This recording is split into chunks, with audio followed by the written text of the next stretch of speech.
स्वागत है दोस्तों हमारे YouTube चैनल नारी संवेदना मृदुला सिन्हा के उपन्यासों के संदर्भ में लेखिका डॉक्टर रमा पद्मजा वेदुला। रात बीत गई।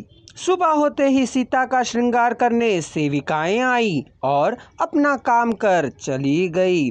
ससुराल में मिल रहे स्नेह और सम्मान में वे पलती रहीं। दूसरे ही दिन राजमहल में बाहुबात रस्म था। उसमें बहुएं भोजन बनाती हैं। चारों बहनों का समावेश हुआ। 1 दर्जन सेविकाएं कच्चे दाल, चावल, सब्जी आदि लाकर बहुओं के कोमल उंगलियों से स्पर्श कराने लगी। सासू जी कहती हैं, बहुओं उन व्यंजनों का स्पर्श करो। रसोइया लोग 56 प्रकार के व्यंजन बनाएंगे। उन्हें खाकर तुम्हें परिवार वाले आशीर्वाद देंगे। सीता को लगा सासू जी की पहली आज्ञा को कैसे टाला जाए।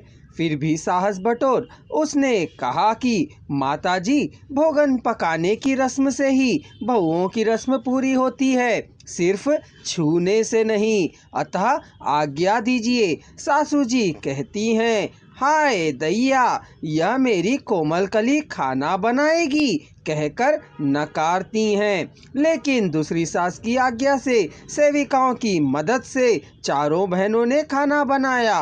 भोजन कक्ष में वशिष्ठ, दशरथ संग चारों पुत्र, सुमंत आदि बड़े लोगों का आगमन हुआ। सीता ने सासू जी की आज्ञा से भोजन परोसने का कार्य भी किया। वशिष्ठ जी ने भोजन के पश्चात कहा, राजा जी, भोजन बनाना तो धनुर्विद्या से भी कठिन है। फिर उन कोमल हाथों ने इतनी मेहनत से इतना अच्छा भोजन किस प्रकार सीखा और बनाया, यह तो सामान्य विषय नहीं है।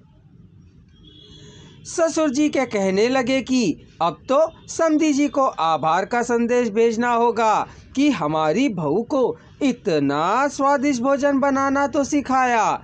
चारों बहनें एक दूसरे का मुंह देखने लगीं, क्योंकि श्रद्धा मौसी कहती थी कि बेटी का पिता चाहे अपना प्राण भी दे दे तो बेटे का पिता संतुष्ट नहीं होता। लेकिन यहाँ तो ऐसा नहीं है।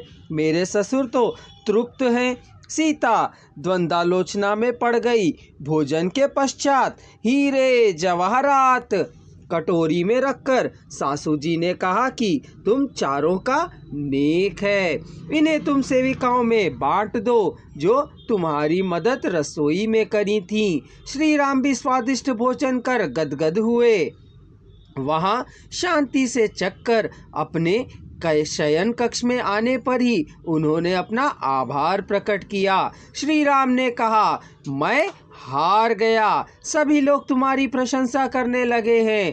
आज तक मैं उनका प्रिय पात्र रहा हूँ, अब आप हो जाएंगी। दिन बीतते गए। चारों बहनों को ससुराल के लोगों के रंग ढंग समझने में आगत से विगत कैसे हुआ जा रहा था पता ही नहीं चल पाया था। मगर अयोध्या में मानो उत्सव सा ठहर गया हो। राम और सीता सरयू नदी के किनारे बैठने वाले। थोड़ी देर बाद राम ने अचानक प्रश्न किया कि पति को जो देखना सुनना पसंद है उसे ही देखना सुनना पतिव्रता नारी का धर्म है। सीता असमंजस में पड़कर बोली, आप मुझसे यह प्रश्न क्यों कर रहे हैं? अच्छा, लेकिन आप पहले बताइए कि पुरुषों के लिए पत्नी व्रत का आदर्श है या नहीं? राम ने उत्तर दिया कि पुरुषों के लिए भी एक पत्नी व्रत का आदर्श है।